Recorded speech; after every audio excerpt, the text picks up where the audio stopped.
네, 오늘 장 랭킹 5 시작하겠습니다. 오늘은 어떠한 키워드에 우리는 주목해야 될까요? 두 분의 조언 들어볼 텐데요. 이스토리 김태성 본부장, 차영주 MTN 전문위원 두 분과 오늘 함께하겠습니다. 두 분 어서 오십시오. 네, 안녕하세요.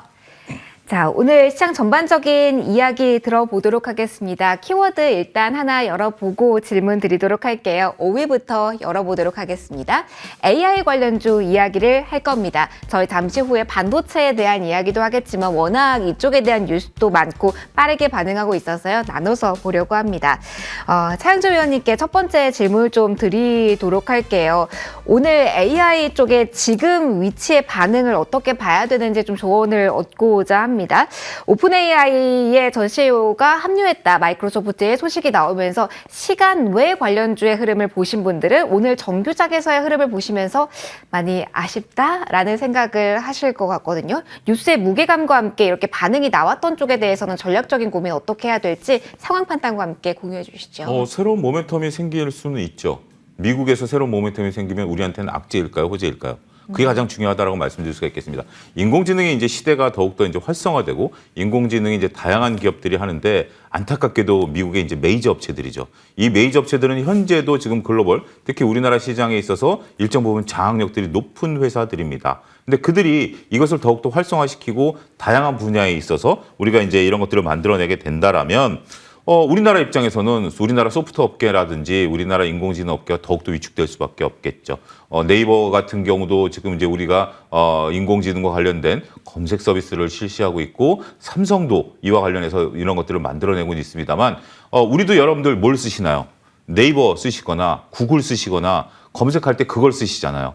그런데 카카오도 다음이라는 게 있습니다. 예를 들자라는 거죠. 다음 쓰시는 분은 거의 안 계시죠. 우리나라가 토종으로 인공지능을 만든다 하더라도 경쟁력이 오히려 더 악화될 수밖에 없다. 따라서 처음에 이제 초반에 이제 아침 오전만 하더라도 이러한 업황에 대한 기대감을 올랐다 하더라도 뒷심을 지금 못 발휘하는 거 아니겠습니까? 이러한 것들을 정확히 읽어내야 된다라고 볼 수 있어요. 미국이 올라가는데 왜 우린 떨어지느냐? 미국이 올라가니까 우리가 떨어지는 겁니다. 그런 부분들을 우리가 정확히 이해하실 필요가 있지 않겠는가. 하지만 이제 뒤에 가서 반도체 얘기할 때는 제 톤이 또 확 달라질 겁니다.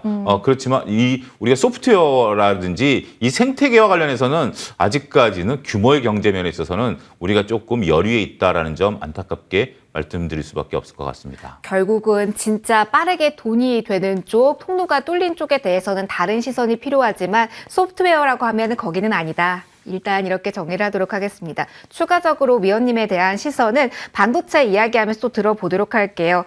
이번에는 김태성 본부장님과 이야기를 좀 해보고자 합니다.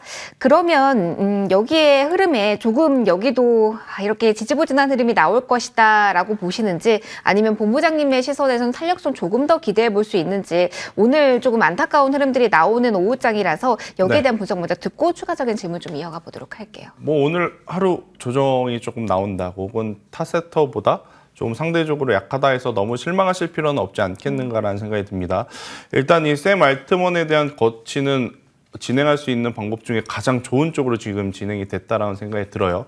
일단 5년 기준으로 봤을 때 애플 같은 경우에는 약 250% 올랐고 마이크로소프트는 200%가 주가가 올랐다 그래요. 근데 이제 1년 기준으로 보면 애플이 17% 오르는 동안 물론 17%도 엄청난 성장세입니다. 근데 마이크로소프트 같은 경우에는 올해 35% 그리고 이제 어제 상승까지 하게 되면 약 40% 정도 지금 올랐다라고 보시면 될 것 같아요. 이렇게 된다라고 하면 저는 마이크로소프트가 애플의 시총을 충분히 뛰어넘을 가능성 올해 저는 기대해 보지 않을까라는 생각이 들고 있고 그렇게 된다라고 하면 실제로 기술력을 가지고 있는 쪽 하드웨어 쪽도 물론 관심을 좀 많이 받겠습니다만 일단 AI 쪽에서는 플랫폼 기업이 저는 조금 더 유리하지 않을까라는 생각이 들어서 저는 오늘 조정이 나온다 그래서 너무 아쉬워하시기보다 실질적으로 기술력 있고 실제로 매출이 나오고 있는 그러한 기업들 같은 경우에는 오늘 조정을 이용해서 오히려 이용해 볼 필요 있지 않겠는가라는 의견 한번 드려보면서 마음 AI 혹은 솔트룩스와 같은 기업들 여전히 관심권역에 두고 보셔야 되지 않을까라는 의견 드려보도록 하겠습니다. 그러면 앞으로 이것도 궁금합니다. 미국장의 영향을 좀 많이 받아서요. 마이크로소프트가 고공행진하고 있는데 그 영향권 안에서 계속해서 저희 연결고리 짚고 대응 전략을 짜는 것도 필요할까요?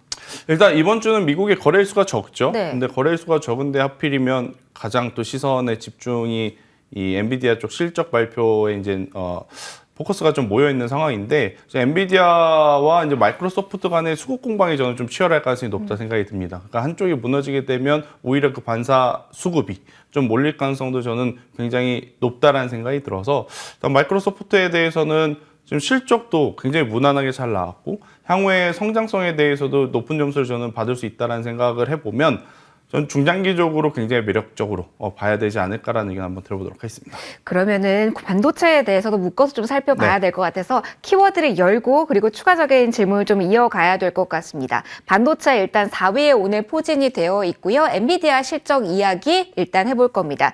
그럼 본부장님 궁금합니다. 엔비디아의 실적에서 관전 포인트를 뭘로 보시는지도 궁금하고요. 사실 이것도 궁금해요. 마이크로소프트가 잘 간다라고 하면은 국내 반도체에서도 뭐 다른 쪽보다는 파운드리 아니면 뭐 테스팅이 조금 더 강할 건데 엔비디아 쪽이라고는 또 얘기가 달라지고요. 그래서 그거에 따른 시선 정리도 어떻게 해야 될지 팁을 좀 주신다면요. 일단 주당 EPS가 3.39달러를 넘기느냐 안 넘기느냐 이게 일단 숫자적으로는 가장 중요할 것 같고 가이던스는 저는 불보듯 뻔하지 않을까 싶습니다. 워낙 좋을 가능성이 저는 높다라는 생각이 들어서 이번 분기에 주당 순이익만 조금 잘 나오게 된다라고 하면 저는 크게 문제 없지 않을까라는 생각이 들어요. 근데 이제 한 가지 좀 우려스러운 부분은 너무 여기저기서 이제 다들 좋다고 할 때 그러니까 눈높이가 정말 높아졌기 네. 때문에 사실은 그것도 궁금해요. 얼마만큼 좋아야 시장이 생각하는 좋은 거일까요? 그래도 이제 전분기보다는 조금 그러니까 훨씬 더 많은 성장을 좀 해줘야 되지 않을까라는 생각이 들고 있고 만약 그렇지 못하다라고 하면 일단 우리나라 관련 기업들의 주가는 최근에 다수의 종목군들이 신고가 영역에서 흘러가고 있는 상황이라서 차익이라든지 실망 매도 물량이 좀 강하게 나올 가능성이 높지 않을까라는 생각이 들고 만약에 긍정적으로 나오게 된다라고 하면 저는 여전히 뭐 SK 하이닉스 기준으로 저는 HBM 쪽은 이제는 더 보셔야 되지 않을까라는 의견 한번 들어보도록 하겠습니다. 그러면은 지금 조금이라도 챙겨야 할 자리일까요? 아니면 긴 시각으로 보시는 분들은 그냥 엔비디아의 실적 좋겠지라는 마음가짐으로 조금 더 끌고 가셔야 되는 자리일까요? 지금 이제 다수의 종목분들이 시세들이 좀 나오고 있거든요. 네. 약간 좀 나오고 있는데 저는 오늘 구간에서 한 20에서 30% 정도는 그래도 수익을 좀 챙기고 가셔야 되지 않을까라는 이제 조심스러운 의견을 한번 드려보도록 하겠습니다. 알겠습니다. 반도체에 대해서 위원님과도 이야기해 보도록 할게요. 엔비디아의 실적도 앞두고 있고 하나 더 이슈를 좀 꺼내 본다면 소부장 ETF 출시도 오늘 2종이나 됐습니다. 펀더멘털을 기다리는 상황이고요. 수급적으로도 관련된 ETF가 쏟아지고 있는 상황입니다. 그러면은 소부장단에서의 탄력은 저희가 위아래로 지금은 어떻게 볼 수 있는 위치라고 저희 판단해야 될까요? ETF라는 게 한 방향만은 아니니까 네. 뭐 양방향들이 있으니까 여기에 이제 그 가속도를 붙이겠죠. 우리가 이제 현물에다가 이제 ETF라는 우리가 이제 그 차익 결제만 하면 되는 거니까 이 방향성을 정했는데 아직은 방향을 잡기 어려울 것 같아요. 지금 이게 엔비디아가 일단 오늘 밤에 실적 발표가 나오고 나서 그런다고 하더라도 지금 김태성 본부장님도 그랬잖아요. 우리가 이제 주당 순이익 저는 이제 총괄로 말씀드릴게요. 160억 달러거든요. 160억 달러를 기준으로 했을 때 이것을 그러니까 135억 달러 대비해서 160억 2분기는 135억 달러, 3분기 예상 가이던스는 160억 달러거든요. 그러니까 여러분들이 160억 달러를 기준으로 보시면 될 것 같아요. 근데 만약에 160억 달러를 하회했다. 라고 했는데 가이던스가 좋다. 네. 그러면 이것도 중립적인 의견이 되는 거 아니겠습니까? 네. 그러니까 시나리오가 단순하지는 않을 것 같아요. 근데 우리가 이제 몇 가지 이제 시나리오를 좀 크게 러프하게 생각을 해보죠. 일단 160억 달러를 기준으로 했을 때 170억 달러와 150달러를 한번 보죠. 높게 나왔을 때와 적게 나왔을 때 우리가 한 10억 달러 기준으로 봤을 때 170억 달러가 나왔다 해서 주가가 폭발하지는 않을 것 같아요. 반면에 150억 달러가 나오면 주가는 크게 하방 압력을 받을 가능성이 있다라는 게 첫 번째 전제 조건이고요. 두 번째는 여기에 더해서 이제 각각의 가이던스 경우 수를 봐야 되겠죠. 그런데 우리가 이제 올트먼이라는 분이 이제 마이크로소프트를 가면서 자체적으로 반도체도 개발하겠다. 이제 이런 것들이 이제 시장에서 예상치 아니겠습니까? 그러면 이게 이제 결국 GPU를 개발하겠다라는 거 아니겠습니까? GPU를 개발하면 뒤에서 웃고 있는 사람들은 누구죠? HBM이 웃는 거죠. 어쨌든 이제 당장 뭐 내일 당장 올트먼이 MS에 가가지고 이것을 개발하는 것은 아니고 빨라야 내년 상반기 하반기 정도 되겠죠. 그동안엔 엔비디아가 내년에 40만 개의 서버를 어쨌든 이루어내야 돼요. 그렇기 때문에 저는 급락을 하더라도 그렇게 추가적인 급락까지는 뭐 나타날 가능성이 없다. 자, 정리하자면 일단 엔비디아 실적 160억 달러를 기준으로 했을 때 오히려 조금 생각보다 덜 나왔다. 만약에 140억 달러가 나왔다. 이거는 뭐 그 어마어마한 낙폭이 나올 수밖에 없겠죠. 하방 압력이 높을 수 있다라는 것이 일단 전제적인 조건. 하지만 잘 나오면 버틸 수 있다라는 거. 그리고 가이던스는 일단 잘 나올 거지만 여기에 대한 희망을 섞인다라면 전 종합적으로 봤을 땐 나쁠 것은 없다.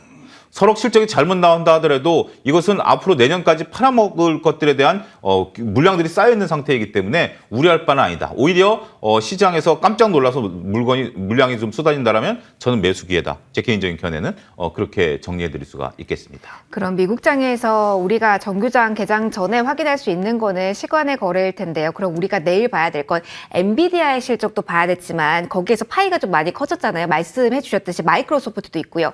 해당 이슈가 수급이 이 종목들 큰 종목 사이에서 도는지 아니면 다른 쪽으로 빠져나가는지도 또 다른 관전 포인트가 될까요? 뭐 그 부분보다는 어쨌든 이제 우리가 GPU하고 HBM은 좀 결이 다르니까 엔비디아 실적이 좋다 그래서 우리가 이제 SK하이닉스와 삼성전자가 곧바로 인식하기는 어렵겠습니다만 다양스러운 것은 여기에 지금 외국인들 수급이 들어온다라는 개념이에요. 그렇기 때문에 이건 또 다른 별개의 논리로 보셔야 될 것 같아요. 그러니까 너무 디테일하게 미국장에서의 어떤 수급의 변화 이런 것들을 좀 살펴보시기보다는 일단 엔비디아를 기준점으로 놓고 우리나라는 또 하이닉스를 기준점으로 놓고 그다음에 저는 오히려 이렇게 되면서 소부장의 변동성들이 말씀하신 ETF에 따라서 오히려 더 좋을 수도 있어요. 만약에 엔비디아 실적이 160억 달러가 나왔고 가이던스 좋았다라고 하면 오히려 소부장을 저는 사도 괜찮을 것 같아요. 그게 ETF로 확 끌어올릴 수가 있으니까. 그런 부분들을 보면서 우리가 그러니까 영향력을 생각하셔야 될 거예요. 미국이 어떤 게 올랐고 어떤 수급이 되느냐에 따라서 우리가 그대로 복사를 하는 게 아니라 미국의 엔비디아 발표와 여타 다른 것들의 움직임을 놓고 우리나라의 어떤 업종, 어떤 섹터의 어떤 종목이 직접적인 수혜를 받을 수 있느냐 이 부분에 따라서 여러분들이 현명한 판단을 내리시면 되지 않을까 싶습니다. 그럼 위원님, 내가 반도체 HBM에 대해서 한 종목도 없다라고 네. 하시는 분들은 매수 적기라고 할 수 있는 타이밍이 내일 엔비디아의 실적을 확인한 이후가 되는 건가요? 확인한 이후에 주가가 좀 조정을 받으면 네. 그러니까 만약에 그러니까 부정적인 거 나오면 조금 더 기다리셔도 될 것 같아요. 근데 긍정적인 실적이 나오면 밀릴 때마다 매수하는 관점으로 접근하셔야 되지 않을까. 지금 하나도 없다라고 한다면 굳이 실적이라든지 이런 것들이 안 좋았을 때 굳이 지금 들어갈 필요는 없겠죠. 조금 여유를 더 부리시면 된다는 이게 현금을 갖고 있는 매력이다라고 말씀드릴 수가 있겠습니다. 아니면 좀 더 기다리는 거고요. 그 대신 마음이 오히려 좀 급해지는 게 인지상정인 건 저도 잘 압니다. 그렇지만 이것을 오히려 잘 컨트롤할수록 고수의 반열에 올라가는 거예요. 저도 초보 시절에는 주식 계좌에 현금만 있으면 맨날 뭘 살 것인가 정말 밤새워서 고민했는데 그거보다는 오히려 현금이 있을 때 느긋해지는 게 그렇다고 제가 고수는 아닙니다만 조금 그래도 주식을 뭔가 조금 이제 이해할 만한 수준은 된다. 이렇게 말씀드릴 수가 있겠습니다. 급할 것 없다. 급하게 현금 비중이 있어도 사는 것 그것도 아니고 네. 어느 것을 팔아서 급하게 현금을 마련해야 되는 상황도 아니다. 느긋하게 확인하면서 내일 이 시간에 아마 반도체 엔비디아 어떻게 나왔는지 그리고 저희 영향 보게 될 텐데요. 추후에 또 한번 아이디어 드리도록 하겠습니다. 일단은 3위로 또 넘어가서 추가적인 이야기 해보도록 하겠습니다. 2차 전지에 대한 이야기를 좀 시작해 보도록 하겠습니다. 에코프로 머티리얼즈 이야기를 먼저 해야 될 것 같습니다. 본부장님, 사실 기관이 많이 외면했고 안 좋다 이야기가 많았는데 일단 수급 방향성이 이렇게나 강하게 나타나고 있습니다. 개인 위주의 수급이 강해지는 그 강도가 그대로 나타난다라고 봐야 될까요? 특히 오늘 그룹주 전반이 가는 게 아니라 해당 종목만 워낙 강해서요. 이걸 어떻게 2차 전지 보면서 저희는 이해를 좀 할 필요가 있을까요?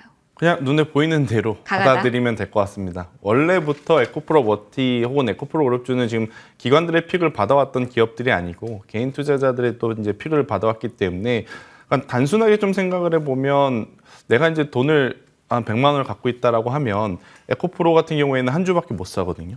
에코프로 비행 같은 경우에는 이제 많이 사봐야 한 4주 정도. 그런데 이제 에코프로 머티 같은 경우에는 제법 좀 많이 살 수 있는 그런 상황이다 보니까 개인 투자자들 입장에서는 사실 이제 똑같은 돈을 투자를 했을 때 무엇을 살까 고민을 해보면 아무래도 이제 에코프로 머티에 좀 눈이 갈 수밖에 없지 않은가라는 생각이 들고 있고 또 이제 에코프로 머티가 상장하기 전부터 계속해서 이제 장점 중에 하나 올라가게 된다라고 하면 장점 중에 하나가 유통주식 수가 많이 없다라는 거지 않습니까? 유통주식 수가 없다라는 것은 작은 돈으로도 이제 주가가 조금 빠르게 펌핑이 될 수 있다라는 것을 의미하기 때문에 그러한 것들을 좀 기대하면서 그리고 에코프로가 최근 3분기 내내 좀 흘러내렸지 않습니까? 네. 그래서 이제 거기에 지치신 분들, 스트레스 받으신 분들의 저는 보복 매수세까지 조금 더 합쳐지면서 실적이 안 좋다라고 했음에도 불구하고 올라가는 것이 아닌가라는 생각이 들고 있고, 일단 지금 위치에서 가장 이제 우리가 눈여겨봐야 되는 부분은 오늘 상한가로 마감이 될 것이냐, 그리고 내일 이제 출발을 하게 되면 아마 10만 원 위에서 출발할 가능성이 높은데, 이 10만 원이라는 가격대가 이제 라운드 피겨 가격이기 때문에 여기서 이제 매도 물량을 소화할 만한 또 매수 주체가 여전히 있느냐, 아니면 여기서 잠시 멈추느냐가 저는 가장 중요한 부분이 아닐까라는 의견 한번 드려보도록 하겠고요. 그냥 파드처럼 모른 척하다가 실적이 안 좋게 나오는 것보다 네. 저는 에코프로 머티 같은 경우에는 이미 실적이 안 좋다라고 미리 시장에 이야기를 해주는 것이 오히려 더 좋은 선택이었지 않았나라는 의견 한번 드려보도록 하겠습니다.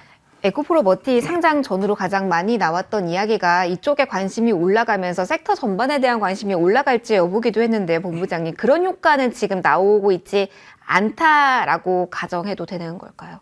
나오고 있는 거죠. 네, 저는 뭐 에코프로랑 에코프로 BM이 오늘 이제 조정을 받는다 그래서 너무 극단적으로 에코프로 머티 때문에 얘네들 안 간다라고 생각 안 하셨으면 좋을 것 같고요. 뭐 에코프로 머티 움직이면서 지금 셋업체들 굉장히 좋지 않습니까? 네. 일단 뭐 2차 전지 안에서 지금 순환매가 좀 빠르게 종목별로 이제 돌아가고 있다. 이렇게 좀 이해를 하시면 좋겠습니다. 알겠습니다. 말씀해 주신 것처럼 오늘 셋업체의 주가 흐름도 상당히 강하게 나타나고 있다는 점도 특징 중에 하나일 것 같습니다. 그럼 시장 전반과 더불어서 위원님께도 질문 좀 드려보도록 할게요. 지금 코스피 지수도 1% 전후의 상승, 다시 한번 2,500선까지 올라온 상황입니다.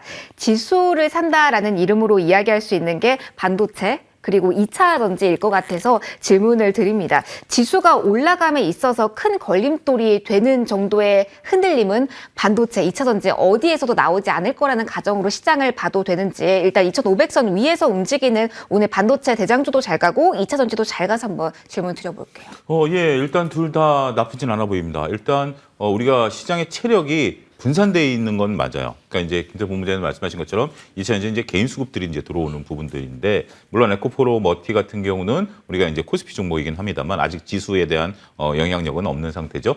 그래서 그렇고 이제 그 나머지들은 이제 코스닥 쪽에 이제 영향들이 있는데, 아무래도 일단 뭐 수급을 머티가 빨아들이고는 있긴 합니다만 여전히 2차 전지에 대한 지금 에코프로 같은 경우도 에코프로 머티 때문에 7만 원대로 올라온 거 70만 원대로 올라온 거 아니겠습니까? 그러다 보니까 개인들이 코스닥은 지금 이끌고 있는 건 뭐 하나의 현상이다라고 말씀드릴 수가 있겠고, 공매도마저 멈춰 있는 상태이기 때문에 개인분들의 수급이 많이 쏠려 있는 것들이 시총 상위주에 있어서 개인들이 코스닥을 이끌고 있다. 이것도 하나의 현상이고요.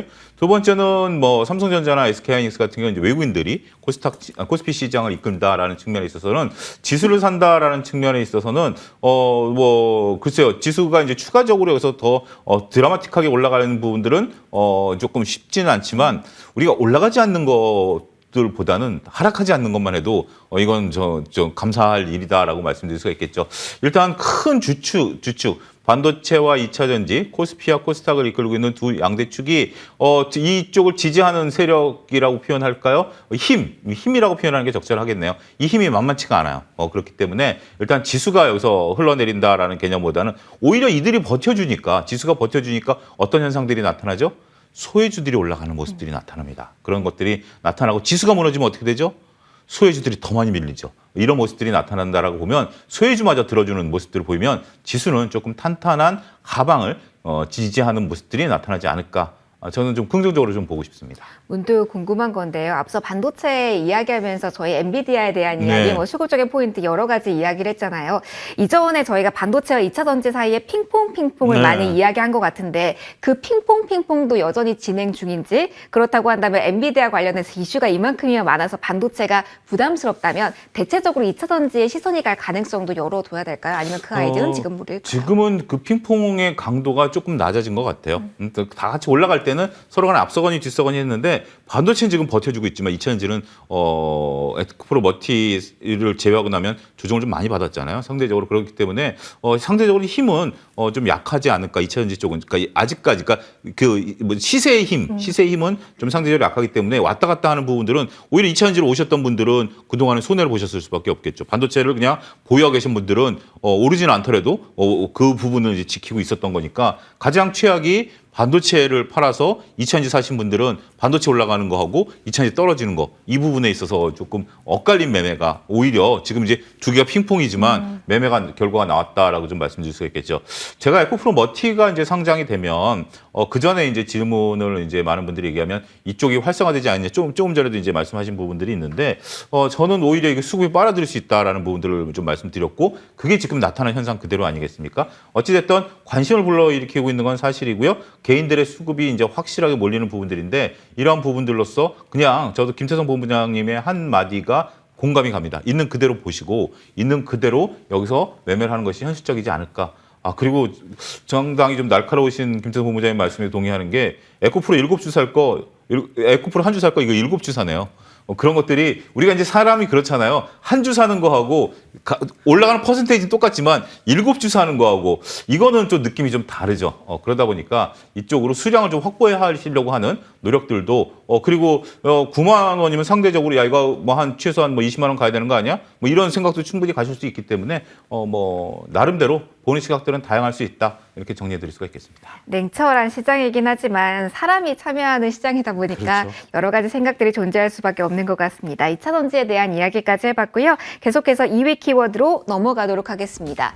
자, 어느덧 이달 들어서 30% 급등한 카카오, 네이버 카카오에 대한 이야기를 좀 해보도록 하겠습니다. 본부장님 먼저 받아주세요. 사실 어제장에서 시장의 특징을 잡는다면 낙폭과 내주의 반등이었던 것 같은데 오늘은 전반적으로 헷갈리는 분위기 속에 네이버 카카오의 움직임은 어떻게 봐야 됩니까? 낙폭과대 영역에서의 움직임입니까? 아니면 다른 펀더멘털 측면에서 이슈가 있을까요? 일단 카카오는 낙폭과대가 좀 맞을 것 같아요. 3분기 생각보다 이제 좋은 실적들이 나왔고, 뭐 카카오 그룹주 전체적으로 보면 뭐 카카오뱅크도 그렇고 카카오페이도 그렇고, 일단 오늘 지금 이제 시세들을 좀 분출을 하고 있는 모습을 보면 일단 그 동안에 너무 이제 안 좋은 이야기들이 많았었던, 그리고 안 좋은 일들이 지금 진행 중인 그런 상황이기 때문에 강한 매수세가 좀 들어오기 부담이 되었는데, 일단 실적 부분을 열어놓고 보니까 그래도 생각한 것보다는 괜찮더라라는 이제 투심 자체가 앞서 이제 위원님께서 이야기하셨다시피 주도주들이 올라가지 못하더라도 그 위치에서 버텨주니 소외됐던 쪽으로 이제 수급이 돌아가고 있는, 저는 그런 현상이다라고 좀 볼 수가 있을 것 같고, 근데 이제 한 가지 고민이 되는 부분은 이거죠. 지금 탄력성을 보면 네이버보단 카카오입니다. 네. 그런데 두 기업 중에 누가 더 많이 올라갈 수 있을까라고 이제 또 생각을 해보면 카카오는 좀 답답하거든요. 왜냐하면 오너리스크가 여전히 존재하고 있는 상황이기 때문에 지금 그런 상황이라서 현재 위치에서 뭐 카카오가 낫냐. 근데 이것도 궁금할 것 같아요. 네. 사실 해당 종목을 보실 때 바닥인 것 같고 더 이상 나온 악재가 없을 것 같을 때 그리고 기관들 쪽에서는 목표 주가 하향을 하고 있는 이 시선인 가운데 개인 투자자분들 입장에서는 외국인이 많이 사, 또 연속적으로의 매수세가 보이면 왠지 더 탄력성이 더해질 것만 같거든요. 뭐 삼성전자 제외하고 반도체 뺀다면 외국인이 최근 사고 있는 가장 눈에 띄는 종목이 카카오 쪽이라서 이쪽 어떻게 봐야 될지 궁금해요. 그래서 이제 저도 말씀드리기가 되게 조심스러운 게, 신규 매수라면 현재 위치 저는 뭐 적어도 한 10%에서 15% 정도의 추가적인 이제 상승을 좀 기대를 하면서 트레이딩을 할 수 있다라고 판단이 들지만, 문제는 카카오 같은 경우에 이제 기존에 갖고 계셨던 분들이 그럼 여기가 이제 안 빠진다는 건가? 그래서 이제 추가 매수를 하실까 봐. 그러니까 추가 매수를 하셔서 만약에 평단을 6만 원, 7만 원 만들어 놓을 수 있다면 상관이 없는데, 아마 많은 개인 투자자분들 추가 매수 하시더라도 평단이 10만 원 위일 가능성이 높거든요. 저는 그렇게 된다라고 하면 사실 카카오 같은 경우에는 지금 제가 앞서서도 말씀드렸다시피 상당히 좀 막혀있는, 답답하게 이제 보는 투자자이기에 자금이 저는 묶일 수도 있다는 생각이 들어요. 그래서 추가 매수를 하면서 비중을 확대하고 좀 길게 보실 거라면 저는 네이버가 여전히 더 안정적인 이 투자처가 아닌가라는 생각이 들고, 대신에 이제 신규 매수를 통해서 어떤 변동성을 노리실 거라면 카카오를 하시는 게 맞는데, 굳이 카카오보다는 차라리 카카오뱅크 쪽이 저는 조금 더 유리하지 않을까. 일단 카카오뱅크를 포함해서 뭐 인터넷 은행뿐만 아니라 지금 시중 은행들이 실적이 좋아도 좋은 티는 못 내고 있지 않습니까? 아무래도 이제 이자 때문에 이제 돈을 번 거기 때문에 돈을 번 거라서, 그래도 이제 숫자는 찍혔다라는 점에서 보면 카카오뱅크가 훨씬 더 저는 유리하다라는 의견을 한번 들어보도록 하겠습니다. 답답한 거랑 견조함이 한 끗 차이긴 하지만 지금 어떤 카드를 선택할 수 있을지 좀 압축을 좀 해드렸습니다. 네이버 카카오 궁금하시죠? 위원님의 의견도 들어보도록 하겠습니다. 어떤 시각으로 이쪽은 보고 계실까요? 네이버 카카오를 저는 이제 펀드멘탈이라든지 스토리텔링으로 접근하기보다는 네. 차트로만 지금 접근한다면 차트가 너무 이뻐요. 카카오 얘기하시는 카카오 차트가 너무 이뻐요. 그러니까 우리가 이제 주식을 투자할 때는 여러 가지 이제 요소가 있어요. 하나는 이제 가치에 집중하는 거. 그건 이제 떨어질 때라든지 올라갈 때도 가치가 살아있느냐, 추세가 살아있느냐, 그다음에 이제 성장성에 대한 스토리텔링이 있느냐, 그다음에 차트가 이쁘냐라는 건데 지금 저도 이것을 카카오가 왜 올라가느냐 설명한다라면 저도 뚜렷하게 설명하기 좀 어려워요. 오늘 물론 카카오뱅크 같은 경우는 뭐 앞서 제가 개장 때도 잠깐 말씀드렸습니다만 뭐 이벤트로 인해서 가입자가 좀 늘어났다, 뭐 이런 것들에 대한 뭐 말씀을 좀 드릴 수는 있겠는데 꼭 그런 것이 지금 9%대까지 주가를 끌어올릴 수 있느냐? 꼭 그건 아니에요. 근데 차트가 너무 이뻐요. 요즘 시장 분위기 속에 자리가 좋다, 위치가 좋다 해서 이렇게 오를 좋은 수 있는 차트는 지금 여러분들 찾으라고 그러면 쉽게 못 찾을 겁니다. 특히 우리가 잘 아는 종목 중에서. 그래서 제 결론은 이겁니다. 뭐냐면 이거는 차트만 보고 트레이딩 하시는 것도 하나의 방법이다. 그러니까 이 방법은 뭐냐면 차트가 꺾이면 손절매를 하셔야 되는 거예요. 테마주랑 거의 비슷한 겁니다. 차트가 좋을 때는 차트만 믿고 들어가는 거예요. 이게 자꾸 뒷목을 잡는 게 보면 카카오는 아닌데 이게 뒷목을 잡아요. 그게 사람이지만 차트만 그런데 우리가 이게 만약에 스토리가 좋다? 그럼 차트가 이 차트보다 더 줘야 되겠죠. 따라서 많은 분들이 일단 사는 거예요. 수급만 믿고 차트만 믿고 한번 트레이딩, 이건 트레이딩 영역이고요. 그렇게 접근하시고 그 대신 항상 이렇게 접근하는 것은 손절 라인을 걸고 들어가야 된다. 지금 예를 들면 카카오 같은 경우 49,500원이지 않습니까? 그럼 손절 라인을 어떻게 걸어야 되느냐라고 본다라면 이거 예시를 들어드리는 겁니다. 직전 저점인 우리가 한 45,000원 정도. 그러면 10% 손해 보는 거 아니야? 라고 볼 수 있겠죠? 그보다 좀 짧으면 47,000원 정도 손절 라인을 걸고 들어가는 거기 때문에 그렇게 한번 노려보시는 것도 좋지 않을까 싶습니다. 두 분 모두 펀더멘탈의 변화가 뚜렷하게 있는 상황은 아닌 그 위치에서 어떻게 접근을 할 수 있을지 팁을 주셨습니다. 마지막 1위 저희 체크를 해볼 거고요. 간략하게 들어보도록 하겠습니다. 선거의 계절 오고 있습니다. 내년 4월 총선입니다. 정책적 모멘텀이 계속 나올 겁니다. 오늘만 하더라도 비대면 교육 쪽의 움직임이 강한데요. 계속적으로 정책적 모멘텀이 움직이는 시장 분위기를 본부장에게 질문 드려볼게요. 예상하시는지, 그렇다면 이렇게 선거에 있을 때마다 들썩였던 종목들의 리스트업이 필요하고 여기에서 아이디어를 가져가는 것도 괜찮을지 팁을 공유해 주신다면요.